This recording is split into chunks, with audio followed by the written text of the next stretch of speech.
distinguished guests, ministers present here today, the youth of Africa, good morning once again. I'm very privileged to be with you this morning, and I know the topic that is going to be in discussion very shortly is something that is very dear and close, not just to the work that I do, but also something that I feel is very essential for the continent and for the respective countries as we think about development. And we all know that technology is an indispensable tool in the digital era that we live in today.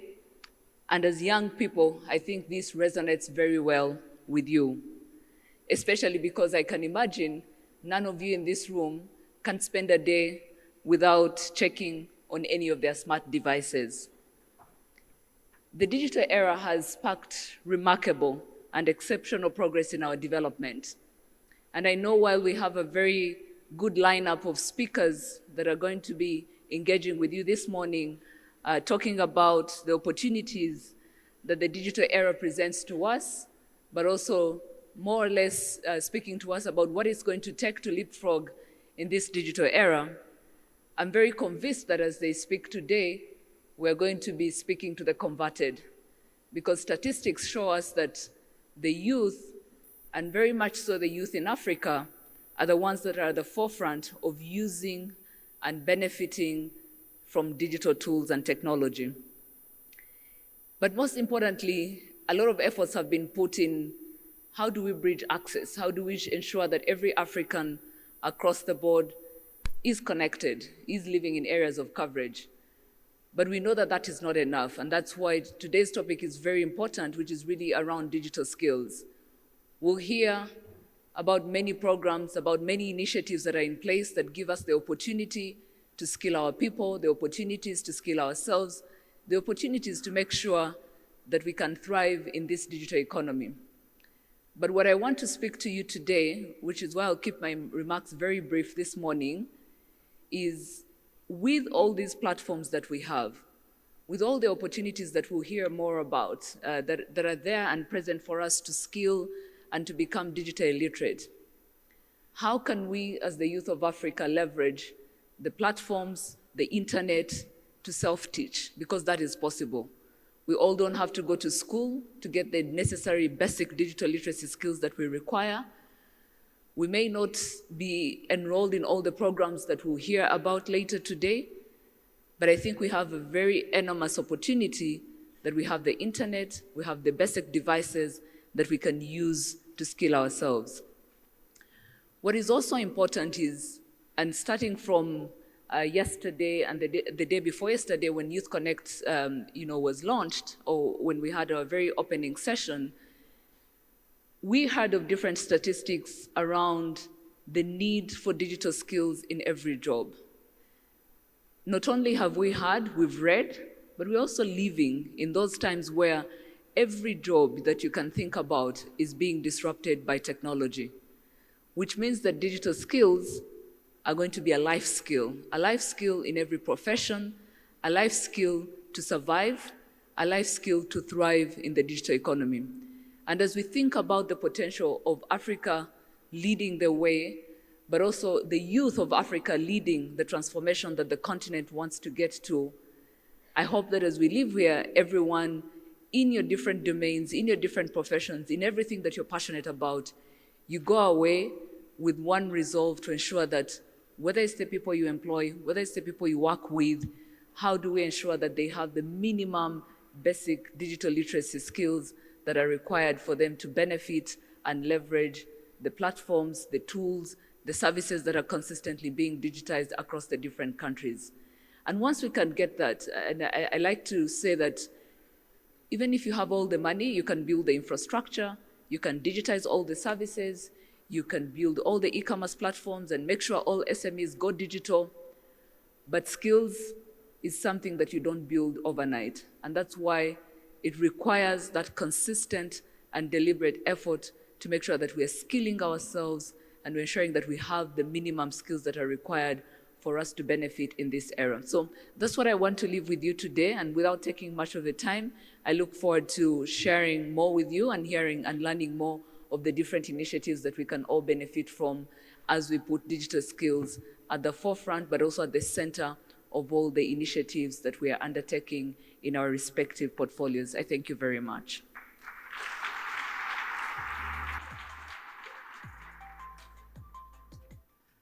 Another round of applause, please.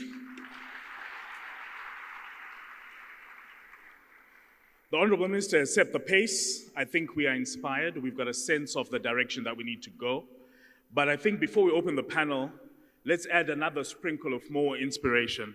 So joining us on the screen, we're going to have an address from the former Prime Minister of Great Britain and Northern Ireland and the Executive Chairman of the Tony Blair Institute. Ladies and gentlemen, His Excellency, former Prime Minister Tony Blair.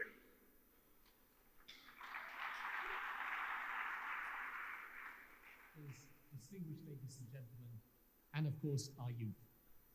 It's a privilege to be addressing you in the opening session focused on the very pertinent and current issue of the benefits of digital transformation for Africa and its youth. The distinguished panel in this session will discuss various facets of this topic, and in particular, why it is absolutely necessary for Africa to continue leapfrogging into the digital era. So this is my 2 cents or 2 pennies on the matter. Number one, technology defines the modern world. You need only look around to see the revolutionary shifts that are taking place at the level both of our personal lives and entire nation states to know that this is a fact. The tech revolution is enabling step changes in access to markets, delivery of healthcare, advances in food production, provision of education, and bringing government services closer to the citizen. All of these things that were unimaginable a few years ago. As this rapid pace of technological change continues, aided by decentralizing technology, the world is becoming more interconnected and more interdependent. The traditional development paradigm, global north gives to global south, incremental change, zero sum, all of that's been turned on its head. Innovations are emerging across the world, with many happening in countries in the global south, leapfrogging the legacy systems and digitizing faster than those in the global north. The impact this can have on global inequalities, leveling the playing field or widening the divide, will be determined by the critical infrastructure and the supporting policy frameworks that countries have in place. If for no other reason than to remain competitive, African countries must continue investing in efforts that enable the continent to keep leapfrogging ahead on the economic, social, and transformative government's ambitions and plans because of technology. My advice would be to focus on continued investments in 3 key foundational areas. 1, continued investments in technology, connectivity, data, and device infrastructure. 2, continued efforts in skilling, upskilling, and reskilling Africa's youth for the future of work. And 3, continued movement on enabling and transformative governance. That means policies and the legal environment necessary for our young people to take advantage of the possibilities of tomorrow's economy. Technologies such as digital identity, data centers, cloud infrastructure, enterprise systems enabling access to basic services in government, these are going to be absolutely necessary cornerstones to achieve our ambitions. The connectivity status is improving globally, but Africa still lags a bit behind. Recent estimates by the ITU paint an increasingly positive picture that approximately 4.9 billion people, or 63% of the world's population, were connected by 2021. But 2.9 billion people worldwide are still offline, the majority of whom are African youth. So while almost 70% of the world's youth are using the internet, only 20% of Africa's female population is using the internet, compared to 37% of its male population. So Africa's young women are the most severely disadvantaged globally where connectivity and access to devices is concerned. And what this means, of course, is that our young people in Africa miss out on the opportunities to make their lives better through participating in the global digital economy. And they also miss out on accessing basic government services, accessing information and jobs that would make their lives and the lives of those that depend on them better. Equipping our youth for the future of work starts right at the school level. At my institute, we recently proposed the creation of a World Education Service to ensure that every child in the world has access to the best digital tools, free of charge, to build their foundational learning. We are already supporting governments we work with to explore this ambition and are keen to continue sparking conversations with like-minded partners. It's true African governments are investing in skilling, upskilling, and reskilling Africa's youth, but we need to do more. As we leapfrog to enable the entrepreneurs that form our youth, we must continue efforts on growing our digital economies around 4 pillars: digital skills, digital platforms, digital entrepreneurship, and mitigating against the inequity that our progress in the above could fuel if we do not think cleverly about mitigating the digital divide. On transformative governance, we at the Institute hold the core belief that transformational change will be accelerated when leaders and policymakers are partnered with innovators to deliver change for their people. We have a specific program for this with governments called the Tomorrow Partnership. So political leaders and governments must work to bring tech and digital solutions to their biggest challenges, because the future will belong to those who responsibly harness the power of technology for the good of all and leave no one behind. Governments, of course, cannot achieve these digital transformation ambitions alone. There is need for close collaboration between government and the private sector to encourage and sustain investments in building the necessary infrastructure, skilling our youth, and putting in place the policies through inclusive and consultative processes. In ending, the bottom line is that technology and digital-based transformations, like any reform process, can be complex. This is therefore why we must leverage the trifactor of policy, advisory, and effective delivery to tackle the challenges we face as we continue to use technology to empower our youth. Much has been done, but much more remains to be done. To paraphrase Minister Paula Ingabire, we used to say the digital future is coming, we must prepare for it.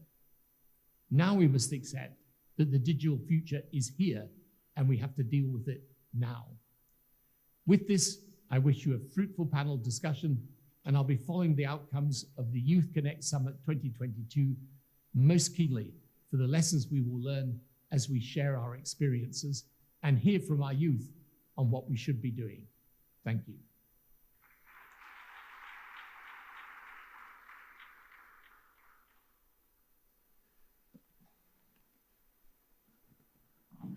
I think this deserves another round of applause. So it's amazing to see such a full house today. And for the next 45 minutes, we're going to dissect what it means to leapfrog into the digital era. Now I have the distinct honor of welcoming distinguished panelists who are going to sit with us here today. We've got limited time, so I'm just going to, I won't take too much time with introductions, but they will introduce themselves as they speak to you. So help me to welcome the CEO of the Africa Leadership Group, Fred Swanica. Please take a seat on my immediate left. I'll also call upon Didier Nguyiki Yimfura, the Senior Director of Strategy and Growth at Smart Africa. We are honored to have with us the Country Director of the MasterCard Foundation, Rika Rigwamba. We also have in our midst a man who needs no introduction. Help me to welcome Kevin Frey, the CEO of Generation Unlimited. In addition to that, we have an inspired entrepreneur who's representing Solve IT, Joseph Semafara. Joseph, you can take the seat to your left. And the last panelist that we'll have is the Honorable Minister of Youth from Gambia. That's the Honorable Minister Bakari Baji. Honorable Minister, the seat is yours.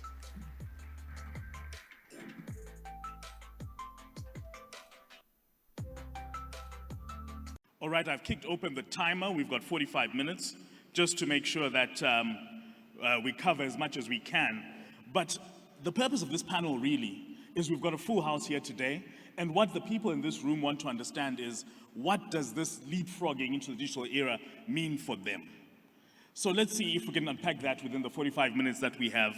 Honorable Minister, can I start with you with the first question? Because when we talk about leapfrogging, I think that's a term that everyone uses quite liberally, actually. But what exactly do we mean when we're talking about the youth leapfrogging into the digital era? Good morning. And well, my name is Bakari Baji. I'm the Minister of Youth and Sports of the Republic of the Gambia. Well, the topic is leapfrogging is, of course, understanding that in Africa, like we just heard from Tony Blair, we are lagging behind when it comes to getting ourselves involved in terms of getting access to the digital era. So the leapfrogging is, how do we slowly but surely get into that area or that time when our African young people, our African businesses will have access to the digital era.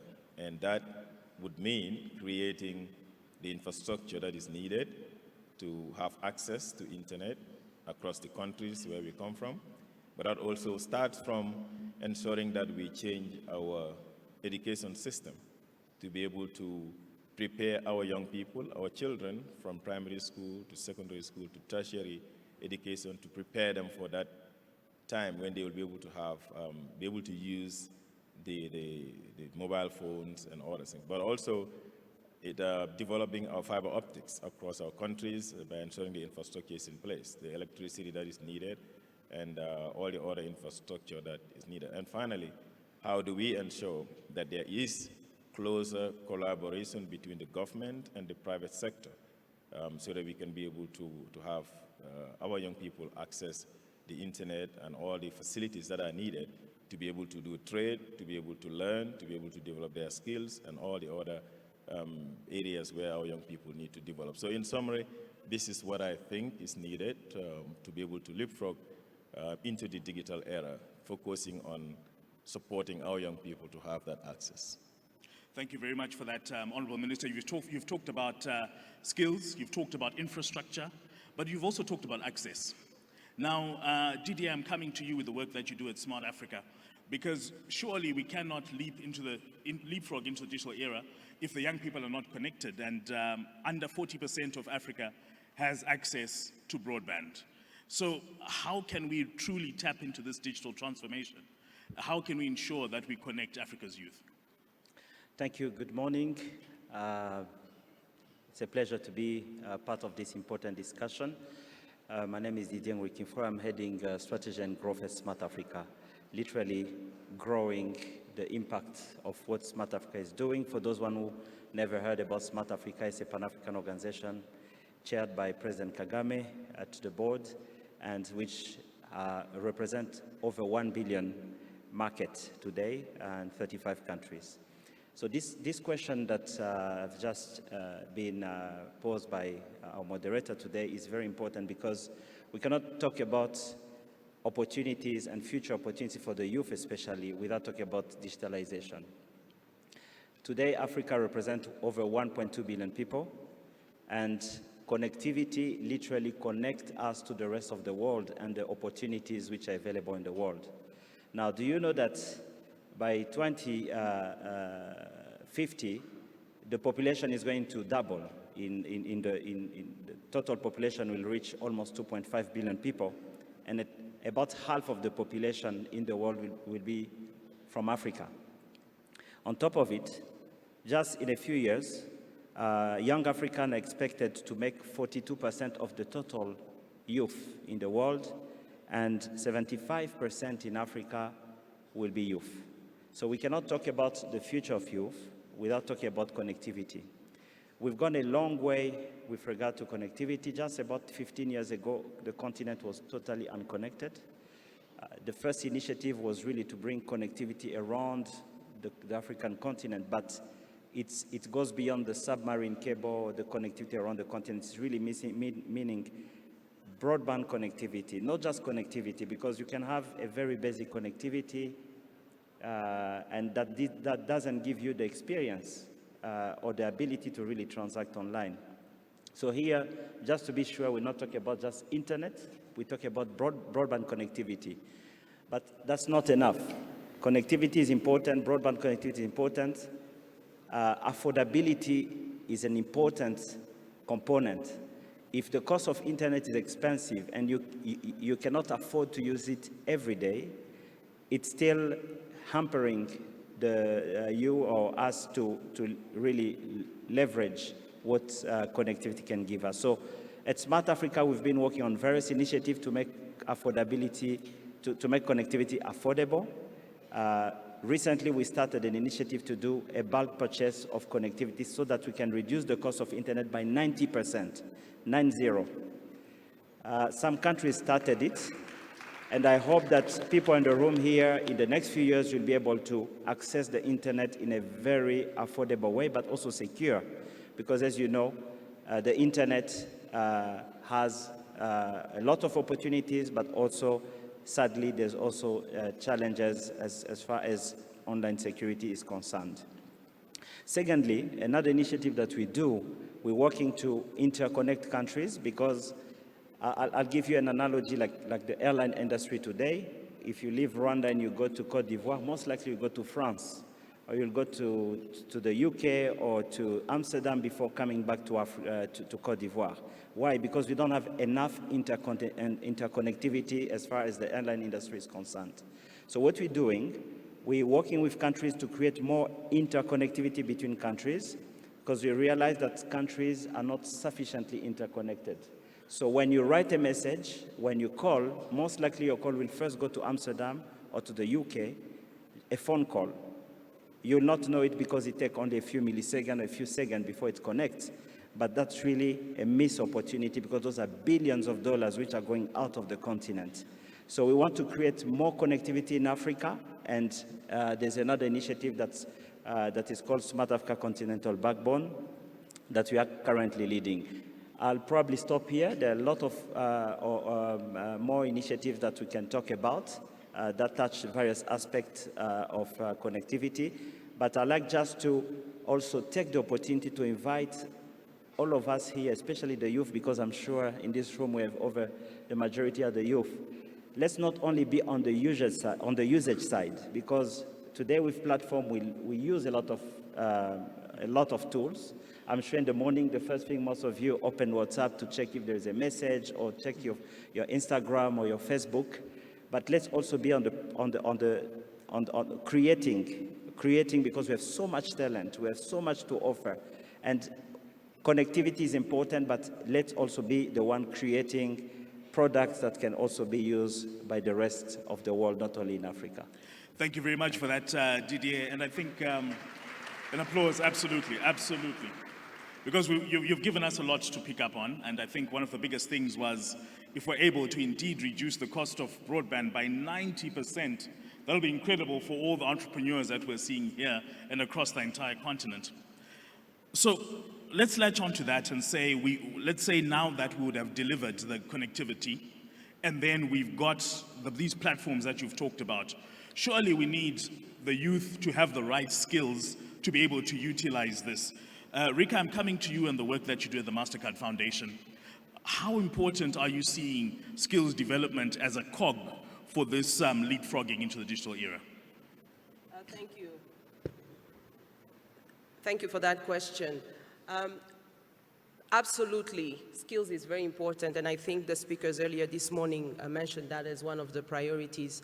And maybe I'll speak a little bit about some of the work that we've been doing at the MasterCard Foundation. When we talk about leapfrogging, I think the pandemic made us all leapfrog. And so as part of that last year, we started a program, a COVID-19 resilience, recovery and resilience program. And through this, what we were looking at, among other things, was to see how we could bring in e-learning. Given that the schools were closed, it was very difficult for students to be able to continue learning. And in one of the initiatives specifically, we focused on the TVET sector, the technical and vocational training, with a partner, EDC. And we realized that a lot of these skills, TVET is around practical skills, and we didn't really have a means for students to be able to continue learning.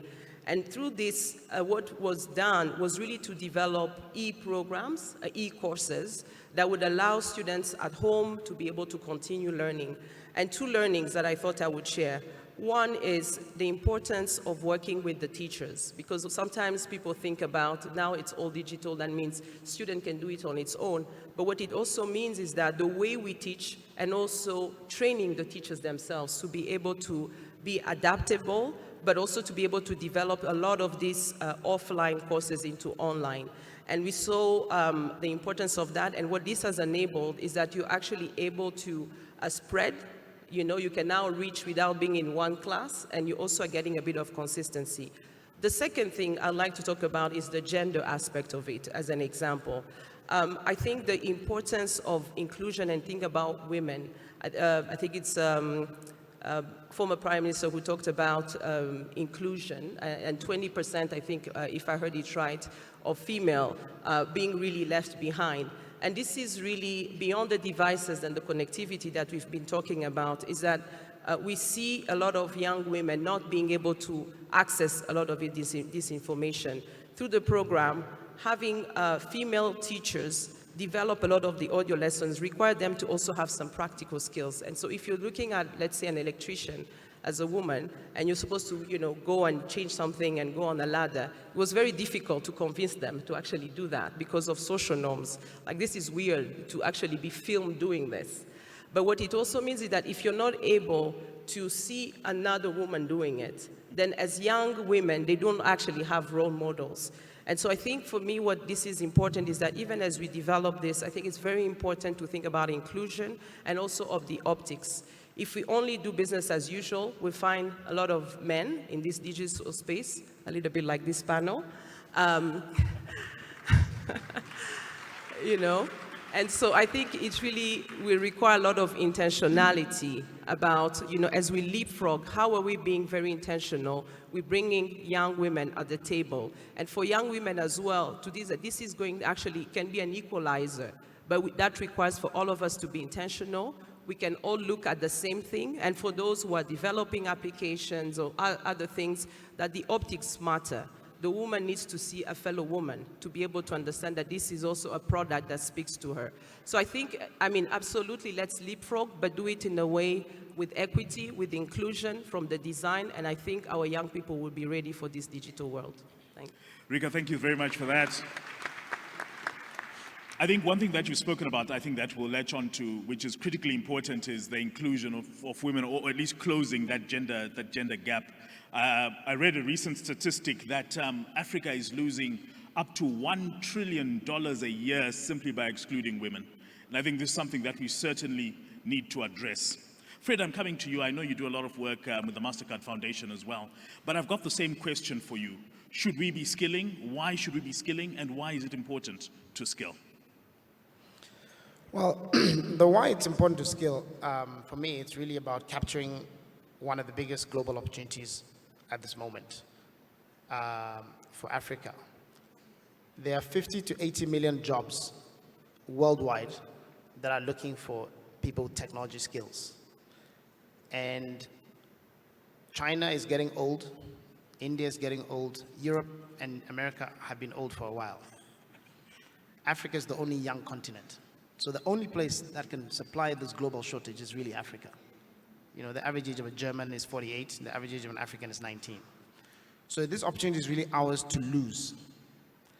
And today you can be a software engineer sitting in Kenya and working for Siemens in Germany.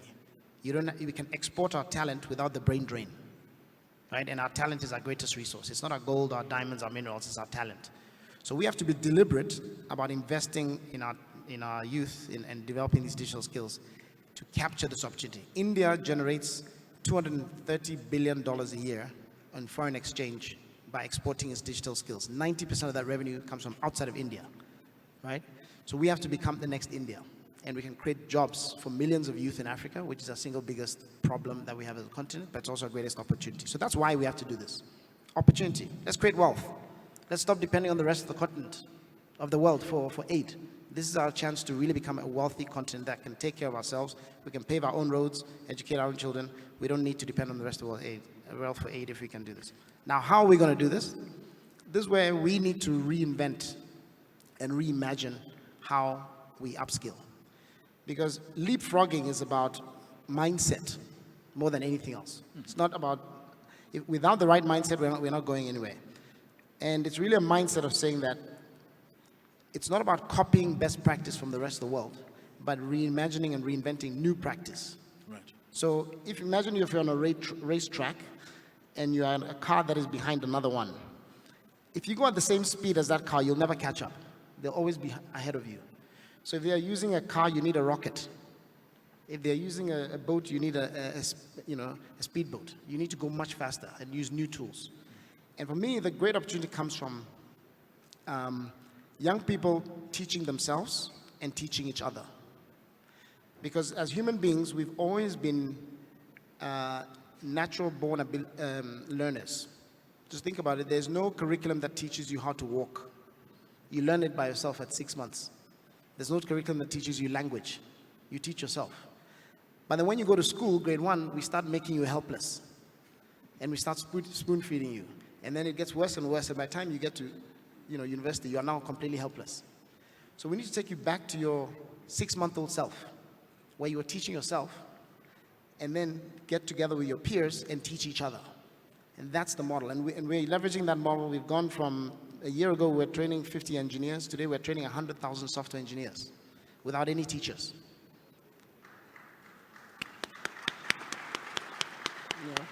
And we are going to train several million in the next 10 years using that model.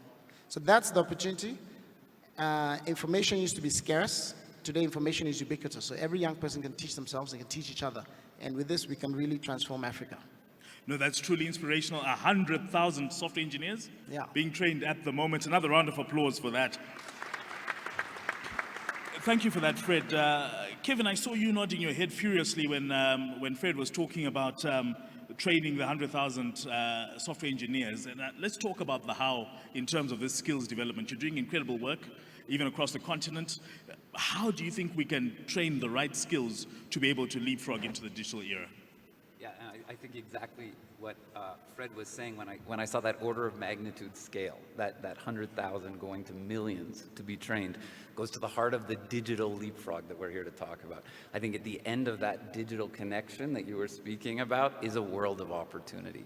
And what this digital connection really does is it dissolves and removes borders and boundaries that used to exist. When I grew up, and there's probably a few folks on this stage from around my age group, the best teacher I could find is who I could reach with a bicycle. Maybe public transit, the best teacher in the village, the best teacher in the town. Maybe I could go to the big city to find a better teacher or professor. Now, sitting in my bedroom, I can get a certificate from the best universities in the world. Now, the top companies in the world, Microsoft, Google, SAP, are making certifications available to every young person on the planet. They don't need to travel. They don't need to get accepted to a prestigious university. The opportunities are all there, and they're there at scale. And like we heard from Fred, there's jobs, but the young people need to have the skills. So I think the game-changing leapfrog here is access to world-class learning, both from corporations and from institutions. I think that dissolution of borders, though, also works for entrepreneurs and for employment. I know, Fred, we talked a lot yesterday about the opportunities for remote work, so that, again, using a digital connectivation, being able to work across borders, entrepreneurs, finding customers across borders. We live in a very, very different world today, which I think is a world of global opportunity for the young people who are here today. Thank you very much for that, Kevin. An applause, please. I hope the audience are taking the same notes that I am, because there are a lot of nuggets to take away. There are opportunities, and we need to tap into those. But let's talk to one person who is actually tapping into these opportunities. Joseph, I'm coming to you. You're an entrepreneur who's actually walking the talk. Are you seeing the opportunities that we're talking about across this panel? Definitely, thank you. Thank you, my name is Joseph. I'm a founder of a company called Solvit Africa, a job creation company and training and outsourcing in tech industry. Talking about the opportunities that we're talking about on the panel, and by the way, I'm very happy to sit in the panel with some of my role models, because I grew up seeing technology moving, and to be honest, we're talking about a very interesting topic. If we're talking about leapfrogging and we are after pandemic, during the pandemic where everyone was forced to really boost in terms of digital era, because we are not allowed to hand over cash. You're pushed to use cashless system. What does that mean? It means the mobile money is going to be used. And again, we were in the position where you can't go to work. The only way that you're supposed to survive is if you have digital skills that you can do some of the remote work. So when the pandemic started, I think that's where we reflected as my company, we reflected and think, how can we do things different way? And honestly, after that, I have outsourced more than 600 young developers globally, and now I have even 50 developers that are working in my office, working for international companies, Japan, US, and some of the countries they've never been in. So that means we don't need another pandemic to leapfrogging and jump and go into the digital world. We need to do it, and we need to know that it's possible because we've seen it. We have, quoting Mr. Fred, he mentioned that Africa is the youngest market now, and we happen to be having a lot of youth who are especially not even employed. So the opportunity are there, and the numbers of jobs that mentioned is true. So how can we jump into that? It's by having these topics. And we've seen young people, more than thousands, that are working from home and working for international businesses and the local businesses. So we've seen those opportunities, and they're still there. Thank you. I'm motivated, I'm inspired, and I hope we are too. One of the things that every panelist here has talked about is how technology can transcend borders. Where, you're coming from a country with, 15 million people, all of a sudden you open up a market of 1.3 billion. I think all the panelists spoke about it. Didier, I'm coming to you for this one, because I know Smart Africa's vision is to transform Africa into a single digital market. How is this possible? Is it possible? And how will it impact the young people here today? We believe it's possible, and you just need to bring all the ingredients together. And this is part of the work we're doing. We focus on connectivity, as I mentioned earlier. We focus on skills, because the moment you have infrastructure, it's affordable, it's secure, it's not enough. You really need to have the right skills to take full advantage and to really leverage all this infrastructure in place. We're talking also about creating, and we're not doing it alone, of course, we're doing it with a lot of partners, the African Union, the African Continental Free Trade Area, enabling digital trade so that people can actually be able to trade and really beyond the geographical limitation of the country or the market, because as you know, it's created a lot of limitation, but the digital actually open up those opportunities. So you can create a company here, you can trade with someone who is in Egypt, in Morocco, in South Africa. All of this require a lot of transformation at the policy. I think the former Prime Minister mentioned it, policy and regulatory, and I'll give you a very, very simple example of what we're doing, which can already give a sense of why we believe it's possible. I'm sure most of you here, when you traveled, some of you have been roaming, and roaming has been very expensive. It's usually very expensive. We started an initiative that today has 14 countries that allow a reduced roaming rate. You call like at home at the same rate, almost the same rate as if you're calling when you're in your own country. A few years ago, it was totally impossible. For it to happen, we work with all the countries. We started harmonizing the regulatory framework that was governing roaming. So what we want in the future is that when you travel to a country, from a country in Africa to another, you will not need to remove your SIM card and buy a local SIM card. With the very same SIM card, you'll be able to call, SMS, most importantly today, also be able to use your data, because data roaming is extremely, extremely expensive. That makes actually people to remove the SIM card and buy a new SIM card. So those are possible. Why? Because of the political will. At Smart Africa, we have 35 heads of state committed into this digital transformation, and it's a mix of bottom-up and top-down approach. From the leadership, they are committed to that. We have digital champions, our head of state, and we also work with the ministers, the regulators, the ICT agencies, but also the academia and the civil society development partners who are like-minded and who believe in the transformation of Africa. Now, it took us a lot of years to catch up with the revolution which took place in the past. We believe that in this fourth industrial revolution, it's actually possible to leapfrog and to take advantage of what has been offered to us. But it's not given. We need to really work very closely and make it a reality. Thank you very much for that, Didier. I think that's excellent work that's taking place on the continent. And I think, like a former panelist said, we have to be intentional about this.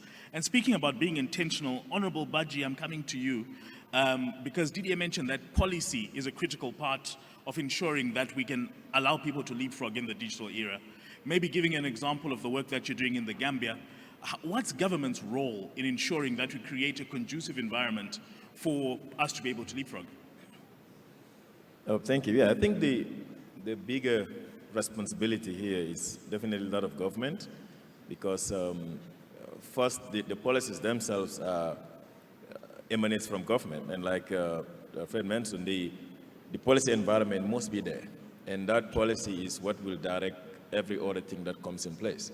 And so that is something that the government must have that political will to do, and ensuring that once the policy is there, then the regulation comes in, and everybody knows what is supposed to be the role of government and what is supposed to be the role of the private sector. And the policy also will direct in terms of ensuring that the stakeholders are protected, because, again, this is an industry that it has a lot of competition, and sometimes there are a lot of other issues that require regulation from the government side. So Africa as a continent, we have a long way to go, of course. I mean, even our fiber cable, like I said, from Africa it goes all the way to the west, and then it takes a whole long route before it comes back. So there must be that coordination between ourselves and the private sector, coordination between governments and the corporate world, but also that coordination between the government and the young people who here we are talking about how do they access. At the moment in Gambia, of course, is one of those countries also that is emerging, learning from the examples of what is currently happening in Rwanda and in Kenya, for instance, where the digital economy is taking over and young people are accessing and doing business and every other thing through the usage of those links that the country creates. So government's responsibility, like I said, is one about policies, about regulation, but it's also about the investment.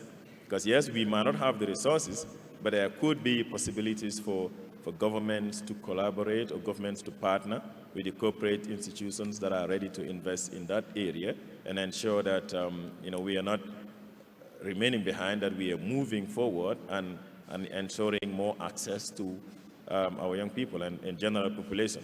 The last thing is about the infrastructure. I think we know how apart from the internet accessibility, there is a problem of electricity connectivity across the continent. So there is no way you can be able to digitalize, there's no way you can be able to develop that digital economy if majority of your people are not having access to electricity, neither are they having access to even a mobile phone. So these are all areas where governments in Africa need to work together to get the support of the World Banks, of the multilaterals, to ensure that we do better and be able to improve.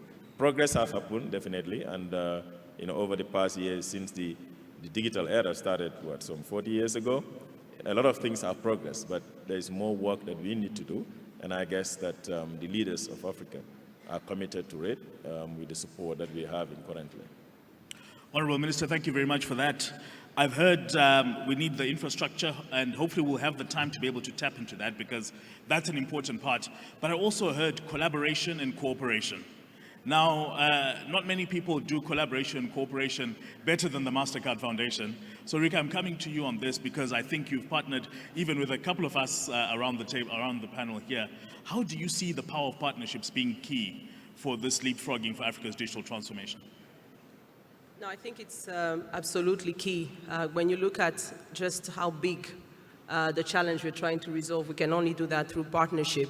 And at the MasterCard Foundation, what we believe is that we have a lot of great minds. We have a lot of great organizations that are already doing this work, whether it's what the ambition Fred just shared, or even the work that Solvit is doing, and a lot of the work that the government of Rwanda is doing around that.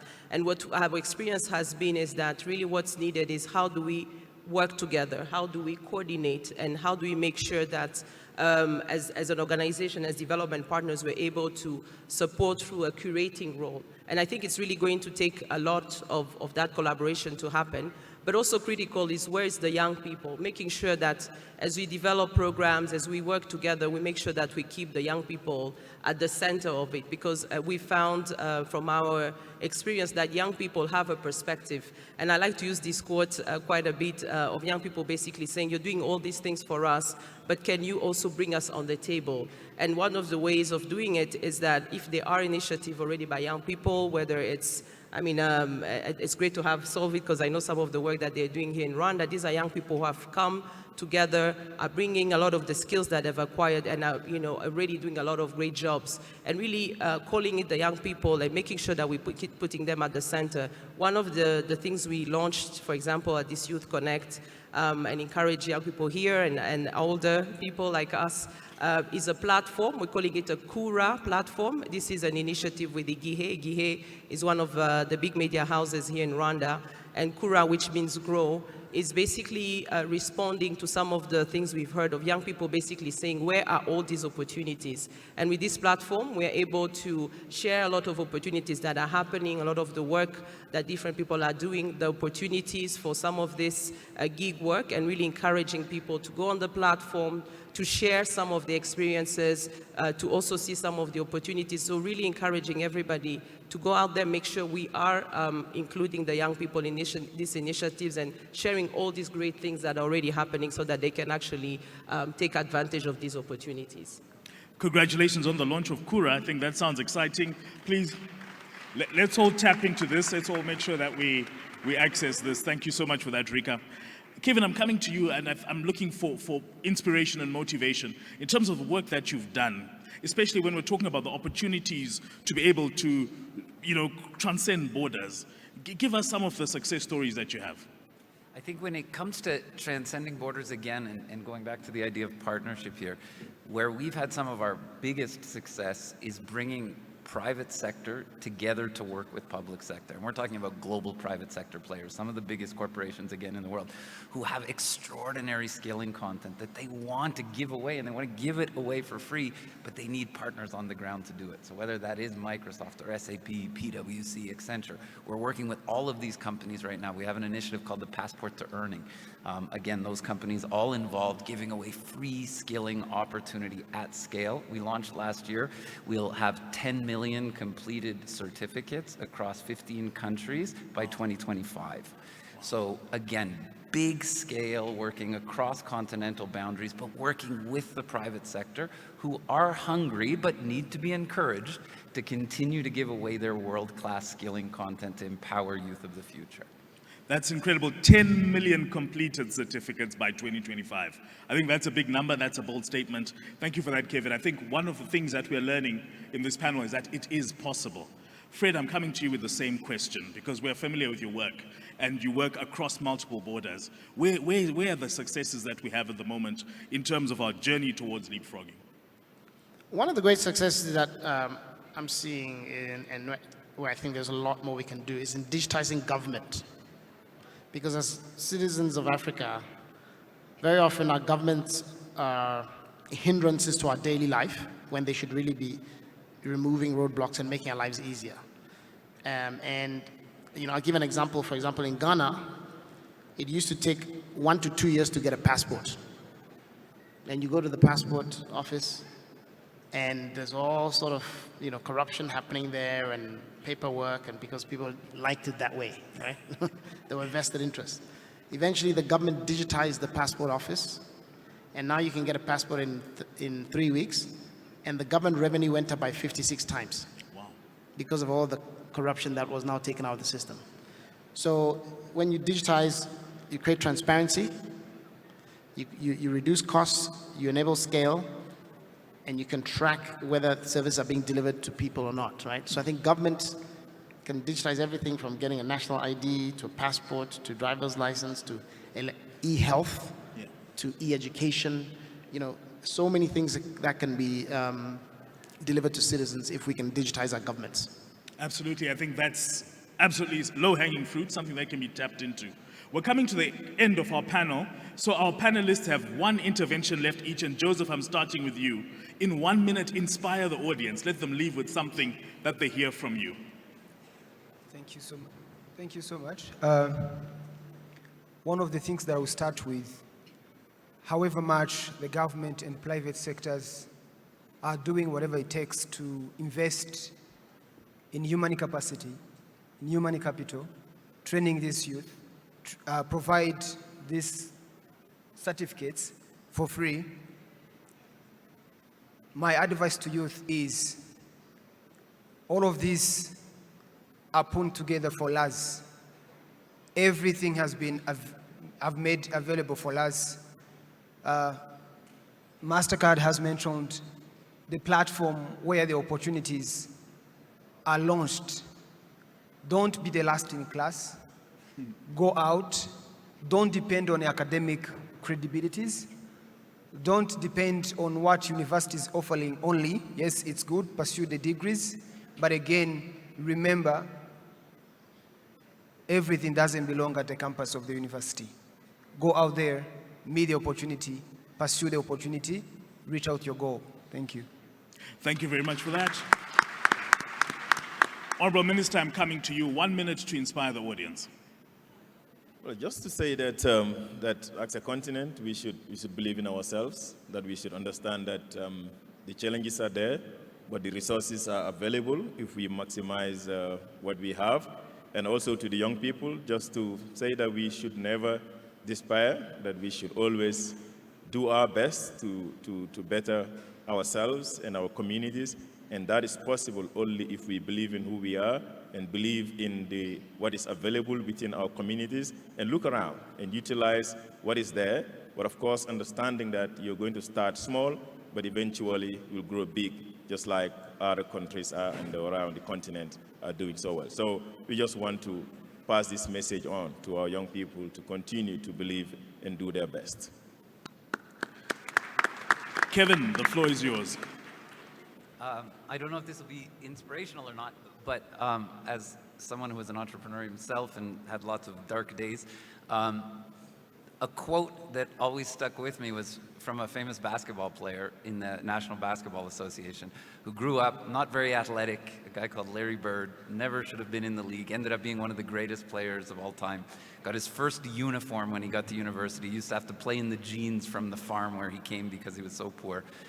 And his quote that always stuck with me, because as we heard at the opening session, is you need a little bit of luck in life. But what he said is that the harder he worked, the luckier he got. The harder he worked, the luckier he got. Everybody here is going to need a little bit of luck. But the way to make your own luck is to keep working hard every single day. Some of you will find luck a little bit earlier, but luck will find you as long as you keep working hard. The harder you work, the luckier you become. I like that.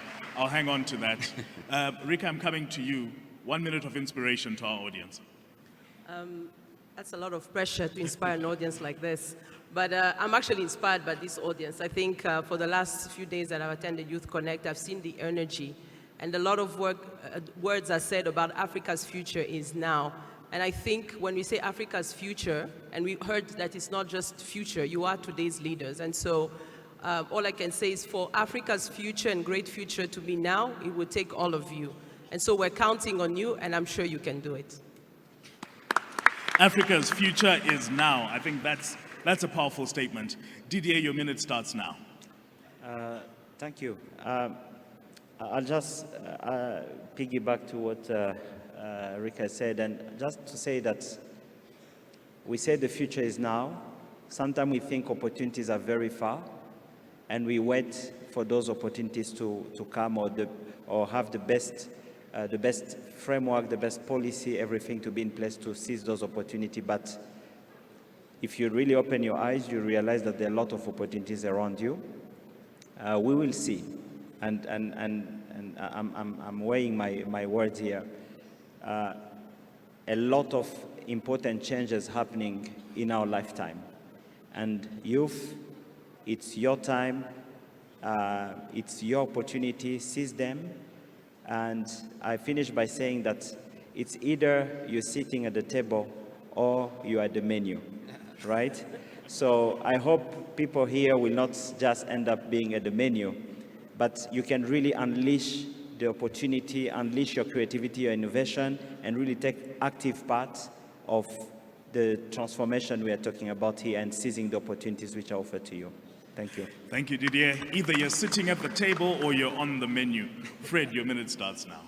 For me, I would say to the young people in the audience, the world is literally your oyster now. Before, when you were looking for a job, you would complain about there's no jobs in Rwanda, there's no jobs in Kenya, there's no jobs in Nigeria.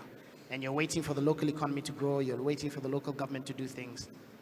But today, thanks to technology and this digital revolution and the massive shortage of technology talent, you have now access to hundreds of countries around the world. You can earn foreign exchange, you can get paid, you can work in Ghana, in London, in New York, in San Francisco without leaving your house.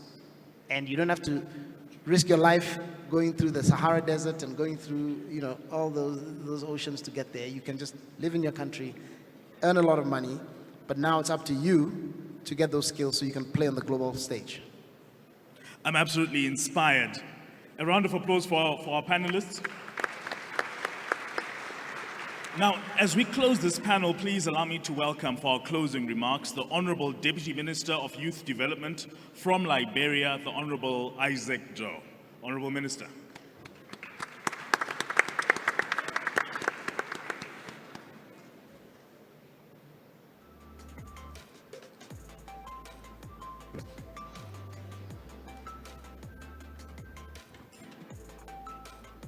Wow, great time to be in Rwanda.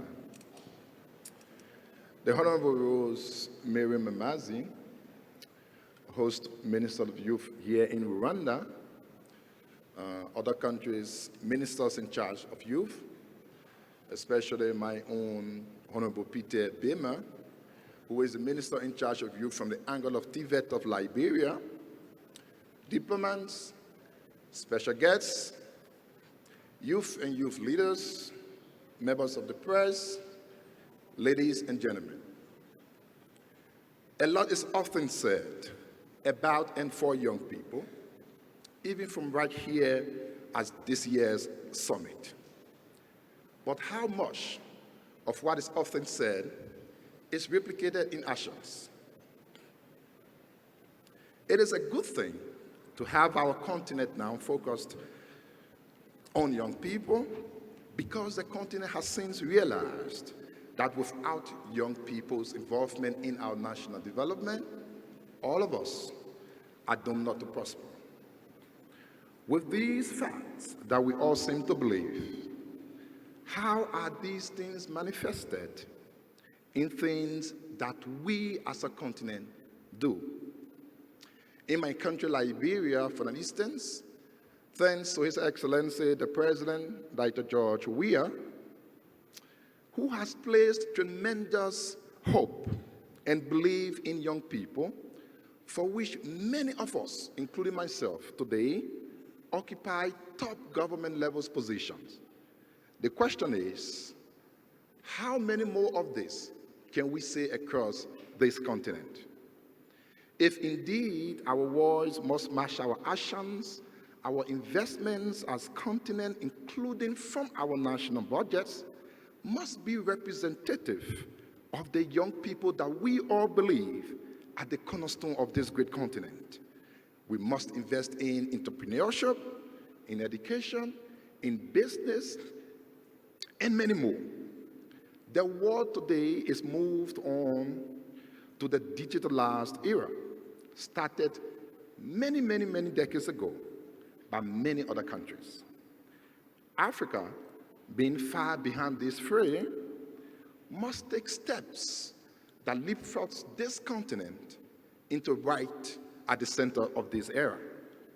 If nothing has ever taught us a lesson, making us to believe that digitalizing our economy and our society should be a matter of urgency, we all agree that the COVID-19 pandemic, during when the entire world was at a standstill from the outside, but needed to still be moving on from the inside, should be a lesson for all of us. Again, to end, great panel discussions, great young people of Africa, potential energies. Hopefully these things can be replicated, not just in words, but in the actions that we take. I want to, on behalf of my own president and my ministers and everyone else from Liberia, express thanks and appreciation to the organizers, especially our host minister, Rose Mary, and of course, Your Excellency, the President of Rwanda. Thank you so much for this great opportunity, and I hope this summit was a pleasure and everyone did enjoy it. I thank you. A round of applause for the Honorable Minister. Thank you to the panelists. You've been an amazing panel. Thank you to the audience. You've been an incredible audience. Let's leave inspired and let's ensure that our time is now. Thank you very much.